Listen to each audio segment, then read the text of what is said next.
Good day, my name is Dele Ayiniba. You're welcome to another edition of Import-Export Platform from 3T Best Trade Academy. Remember, this program educates you in various areas of international trade and provides solutions to your trade challenges in Nigeria. This video also go on our YouTube channel, 3T Impex, and every time we try to employ you to do just 5 things for us anytime you're on our channel. Number 1 is to subscribe. Subscribe to the channel, and that's necessary for you to be able to know whenever we're posting any video on our YouTube channel. So not just subscribe, click the notification bell. With the bell, you get to know exactly when we post a new information on the page. Also, drop your comment. Drop your comment on the page. Let's know exactly what you think about the video you're watching, about the information being passed across to you.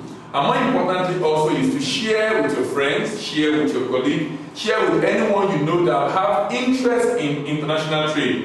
And lastly, like the video.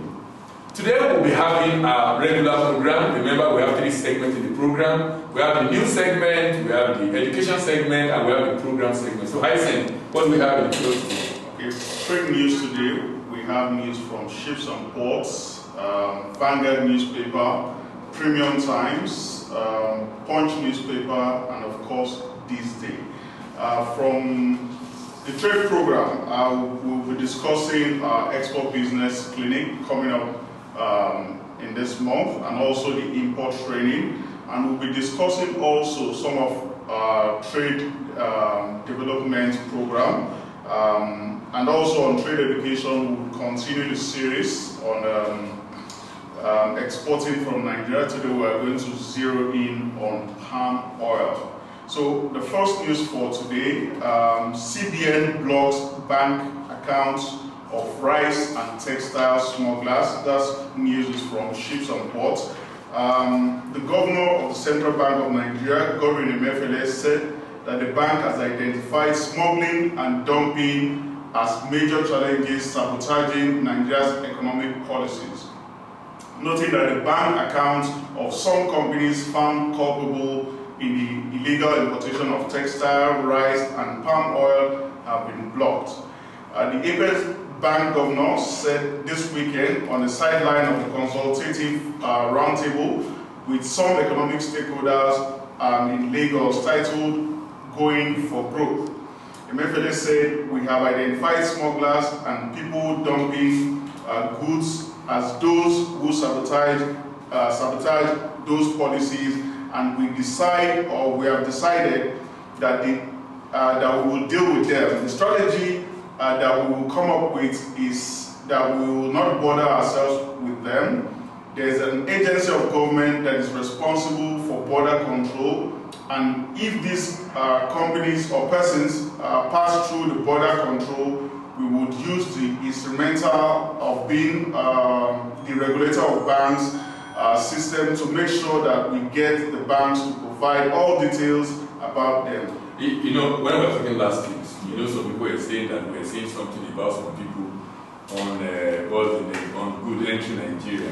See, that's CBN governor saying the same thing, even though he might not be using the same word I use. But that's just saying, he said there are people saddled because of protecting the border, and if they refuse to do their job, they will use other instruments to be able to get the job done. You know, I love everybody for one thing. He said over time, he has written different agencies of government to tell them what he feels they should do to be able to protect the economy. But some of them have not been able to do it. So what he is doing, he said, look, most of them when they write this letter, they will throw it into the trash. So why he wants to do escalating to who? Yeah. Escalating to who? You don't understand the way this country works. If those people also have their own people inside the presidency where they are getting the return, you will know all these things that is happening in this country now. The fact is that if there are no corporate in the presidency that is making this thing work, they won't be able to have the guts to do what they are doing. Yeah. But he said, look, he will be using what he has as instrument. And I love what he has done. Since they have money with the bank, he closed all their accounts. So how will they pinpoint the bank accounts of those who are culpable? They will investigate it. Oh, so are you telling me that we don't know who is smuggling Nigeria? Might not be able to identify. You cannot identify. If it's this country, they've arrested people before who have even confessed those that are behind what they are doing. they've taken loan from the bank, they use bank for their transaction. If a government wants to do what they want to do, they will do what they have to do.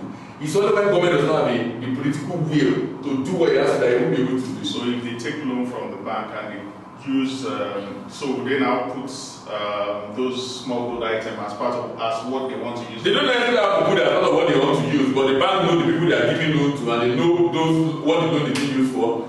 The government agency know, okay, you have rice in the market. How did you get this rice? You got it from this person. How did you get it? You got it from this person. Which account did you pay? The people that brought it don't have an account. It's easy to investigate this thing now. All I need to do is go to the market. You have this rice. If police come to you with gun, will tell me where you get the rice from. We'll go to the next person. Immediately we know who is bringing it in. Which account? You pay them. Which account you pay to? This thing, there's so many ways to trace this thing. So forget about all. If a government wants to investigate and stop things, I know for a fact it will be stopped. It's only when there is a culprit, when there are people from government or in government that are aiding and abetting, that you say government cannot do it. So I love what he is doing. Let them close the account. Rice, textiles, smoke. Yes, now, how can people be smuggling and some people are allowing it to happen? And they're supposed to be at the border to prevent it. And it's happening. I would say incapacitated when able to do our job. So it's good everybody is coming up with this. He's always using the power he has to be able to do what he has to do, so that he will stop all this rubbish that these people are doing and won't look so helpless. If the people are not disciplined, if there's nothing being done about it, they will become stronger. And that's what has happened over time. Stronger. Have all the money to do all that they can do. Thank you, people that under 5 years. You can't just remove him, you have been confirmed. So let's see what happens to them. Alright, so moving away from that, the next news is from Punch newspaper. Customs duty exchange rate increases to 326 naira per dollar. The exchange rate for customs duty has increased from 306 per dollar to 326 per dollar. The rate was reportedly introduced at the Lagos port on Monday, and the Nigerian Customs Service was said to have commenced immediate implementation. Customs sources confirmed that the Valuation Department of Customs at all commands had equally adjusted the exchange rate on their systems.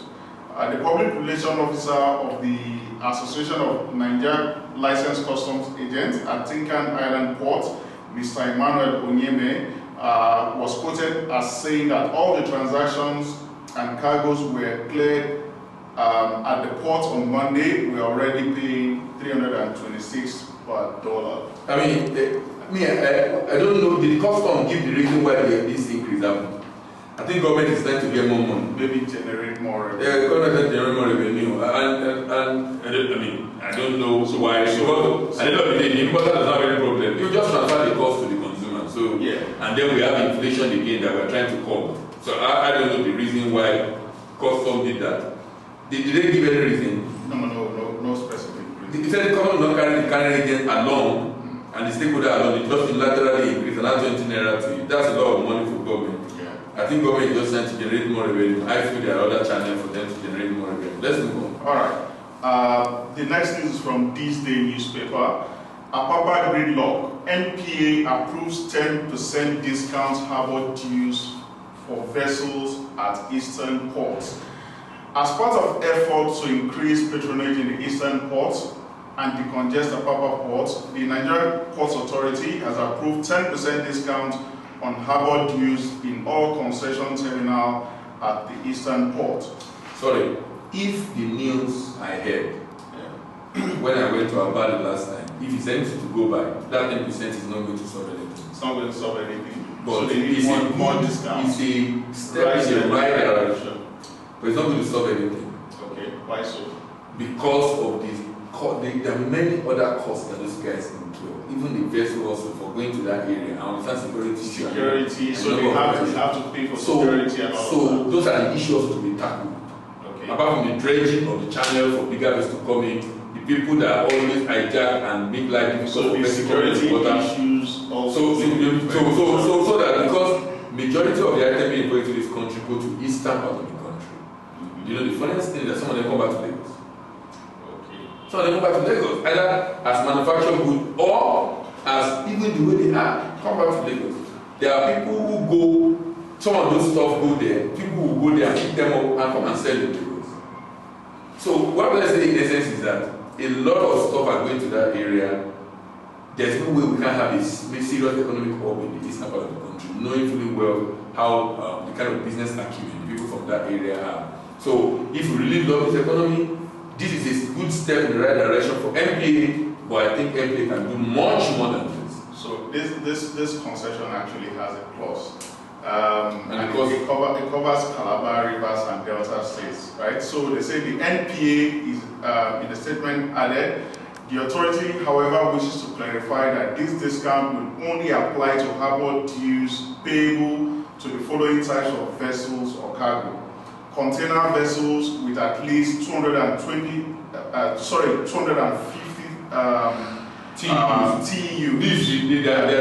I'm sure oil is not the people are trying to avoid that oil. I'm sure that oil, so that oil people will not think they will go and get discount with all the money they are making in the sector.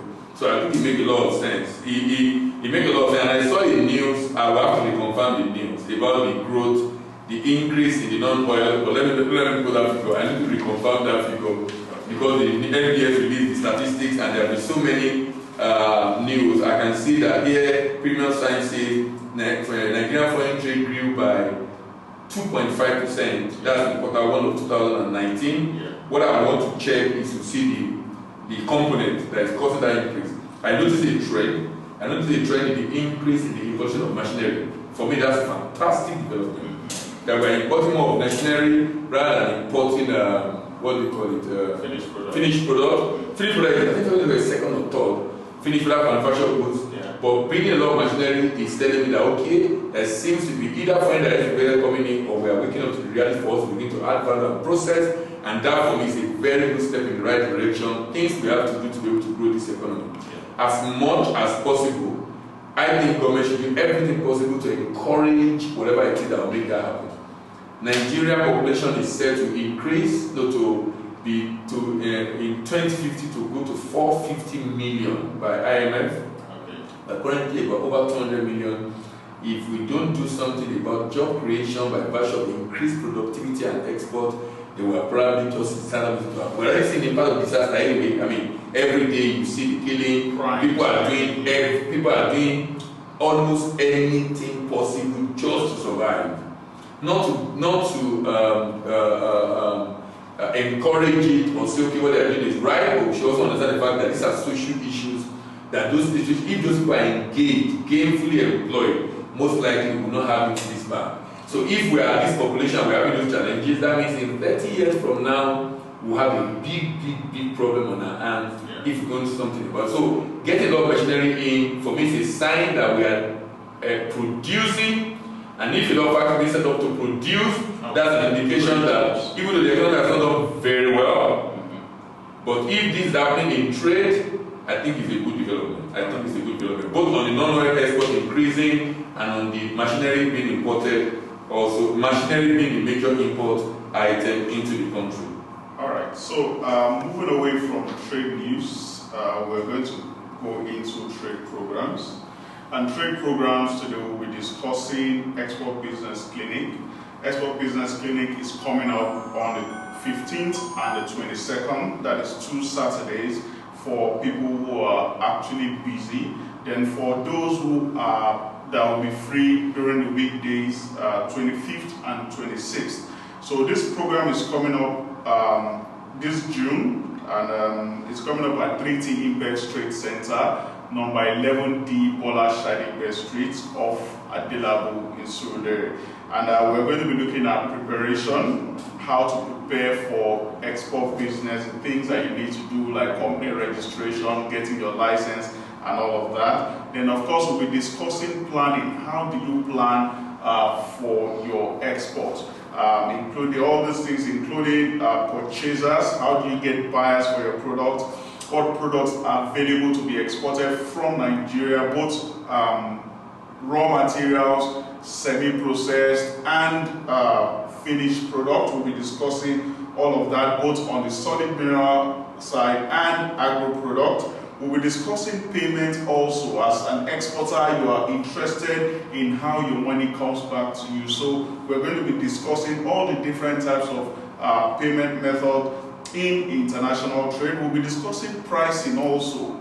If you have a product you want to export from Nigeria, how do you ensure that the price you set on that product does not chase away the buyers that you're trying to get, or you're shooting yourself in the foot by underpricing your product. So we'll be discussing and showing or demonstrating how to put proper pricing. And of course, we'll be discussing problems. What are the risks in the business? As a business person, you want to know what are the risks.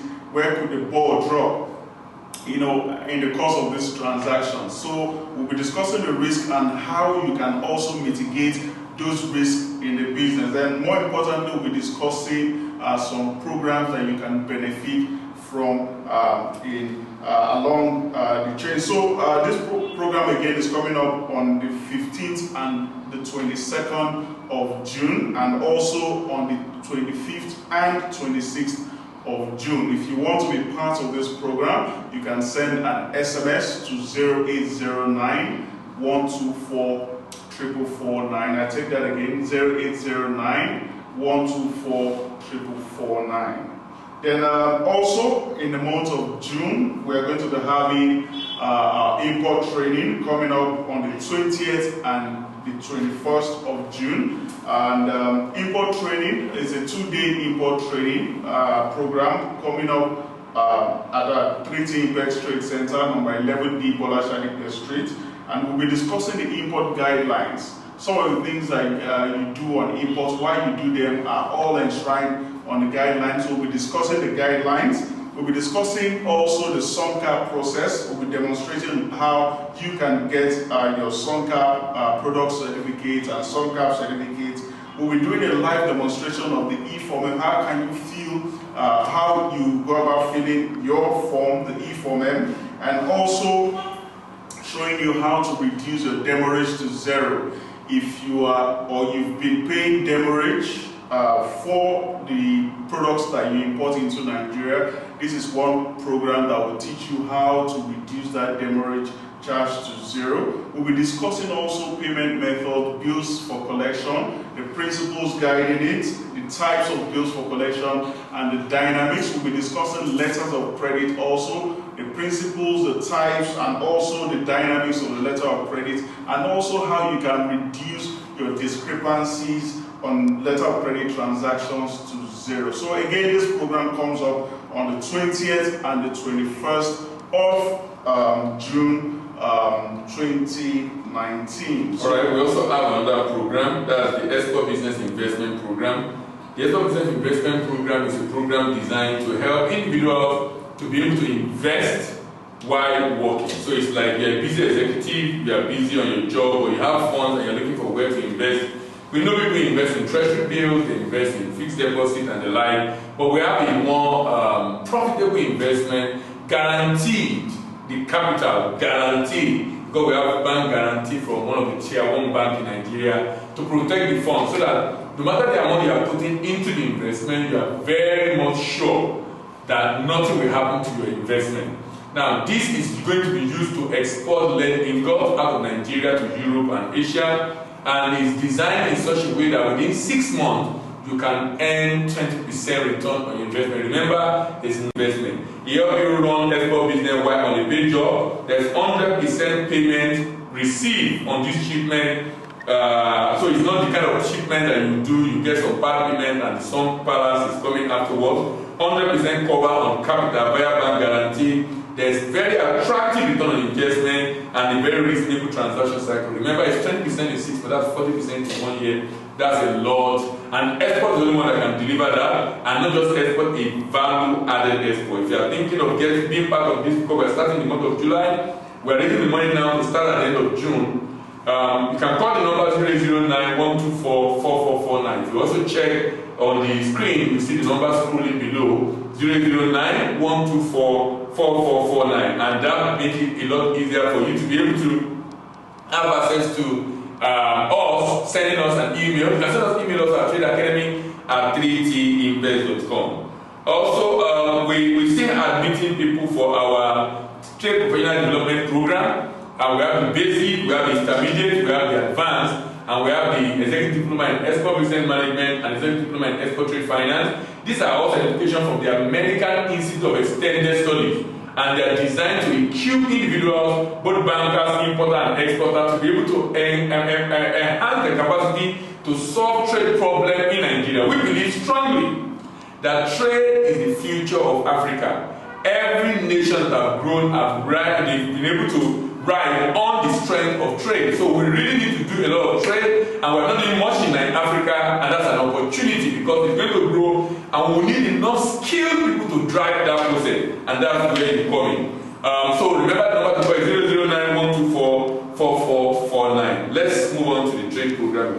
On trade education, we'll continue the series exploring export potentials in Nigeria. And today we'll be discussing palm oil.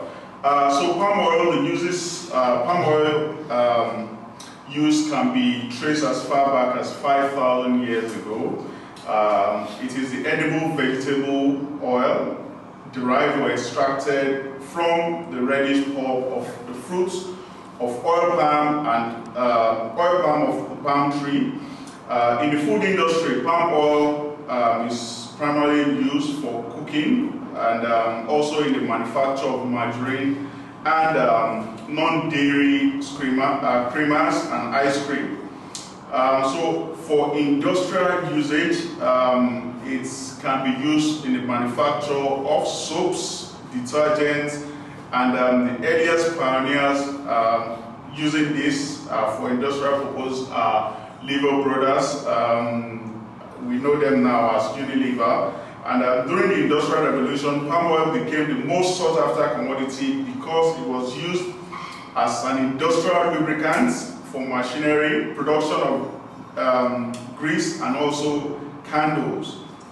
Now, in most recent times, palm oil can be used in the production of biodiesel and some alternative to mineral oils for the use in power stations. So in the 1870s, oil palm, or palm oil rather, was primary export products from West Africa for countries such as Nigeria and Ghana.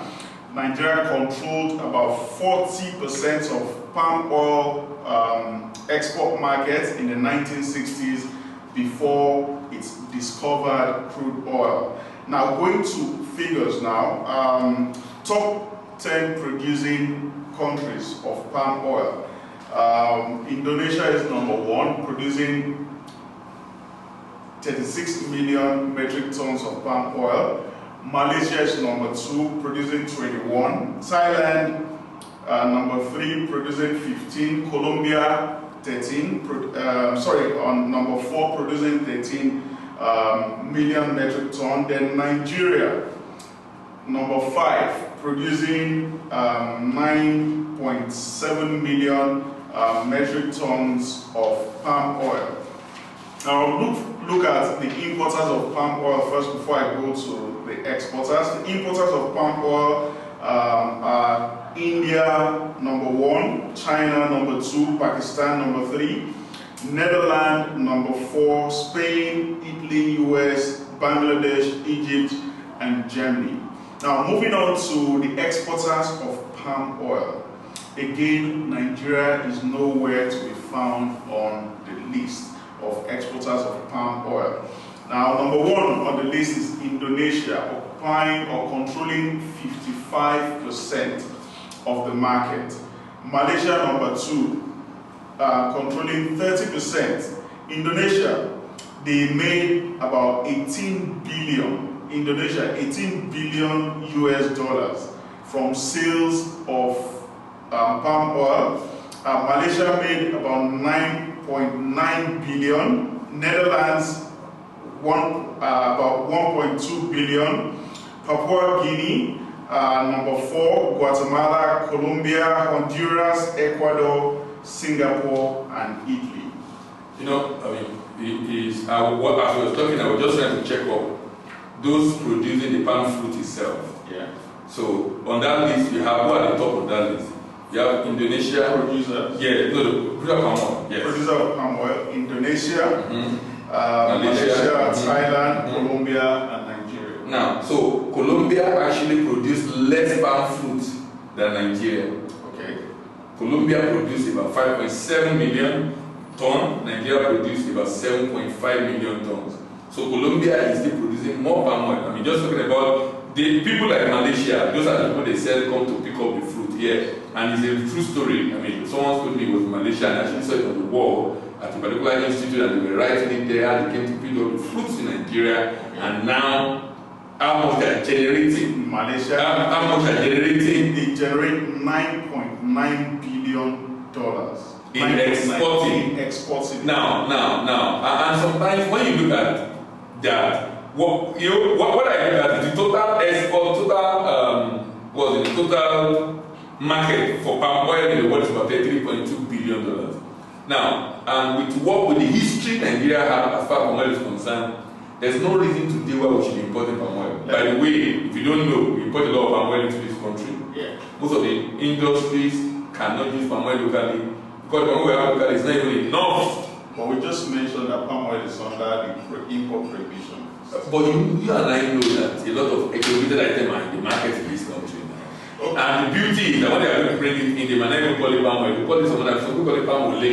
There are different varieties. So if you say palm oil, okay, palm oil will probably have another HS code, and that's what the industry will use. Okay. But all these are derivatives of palm oil that we can still be able to use. But this is just showing, for me, we should look at this data. It's just for you to know that look, these are potential opportunity for export. But for what it's also telling me is that just repeating the malaise we have in terms of the challenge we have in our country, not being able to do as much as we do. Let me show you an interesting statistics. In this same year, 2016, Malaysia made about 18 billion US dollars in export of palm oil. And in the same year, the total revenue generated from crude oil export from Nigeria is about 17 billion. So that means from only palm oil, which is an agreed product, yes, which can be repeated, yeah, which is sustainable, yes, which they can expand and increase. It's not exhaustible. It's not a wasting asset. Crude oil, they are generating almost as much as we are generating in crude oil. More than crude oil is a wasting asset. Huge investment. You can't expand it. It's there. As you are taking it, it's reducing. Yes. So we have better opportunity actually focusing on manufacturing goods. Just May this year, the CBN governor also made an interesting opinion about price of palm oil being higher than that of crude oil. It's just because of the way we've developed the crude oil sector. I will keep emphasizing this. Just the way we have NNPC for crude oil, we did NNPC for cassava in Nigeria, we did NNPC for soya beans, we did NNPC for palm oil, we did NNPC. Yes, we need NNPC, we need a Nigerian National Crude Oil, Nigerian National Palm Kernel or Palm Oil Corporation, Nigerian National Soya Beans Corporation, Nigerian National Cassava Corporation. If you don't develop a body who will see to the production, processing, marketing, refining, if you don't have a body to do that, we will not develop it. That we have done it in crude is a sign we can do it for any commodity in Nigeria. Yeah. It's just for us to make up our mind, this is the way we want to go, and then use the money of oil to develop other sectors. Use the money of, because it's so interesting that we are not doing it. Just even if you just $1 billion, give them, let them start with it. Use the money of oil from seedling to the land, to the farming, to the processing, to the marketing, to everything. Ensure we do the same process to support that they are getting today from the government and getting the same support in that kind of environment. If you don't do it sincerely, we'll still joking. Yes. We're still joking. And we'll keep imploring the government. I mean, the beauty is that it's a good time to be talking to government because we're starting a new dispensation. We believe that they also are looking for ideas to grow the economy. We are Nigerians, even though we criticize on this show, we also offer advice and information that will feel will be of benefit to the government. And we're hoping the government will be able to take a cue from this and be able to utilize this so that they also take the glory for it, but Nigeria also is better for it at the end of the day. The director is telling us our time is lasting. Remember, one of the things we tell you to do, we appreciate if you can do this for us anytime you see this video. If you have already subscribed to our channel 3T Impact, please share this video, share with your friends, share with your allies, share with your colleagues. Drop your comments and also like the video, but don't forget to click the notification bell so you can have get the notification whenever we upload a new video. Recently, we started discussing a lot about open account and letter of credit. You will be able to learn a lot from our channel if you can just try to visit the 3T Impact channel on YouTube. Remember, my name is Dila Imipa. This Import Export platform, and your name? Hyacinth Okoisa. See you next week, and bye for now.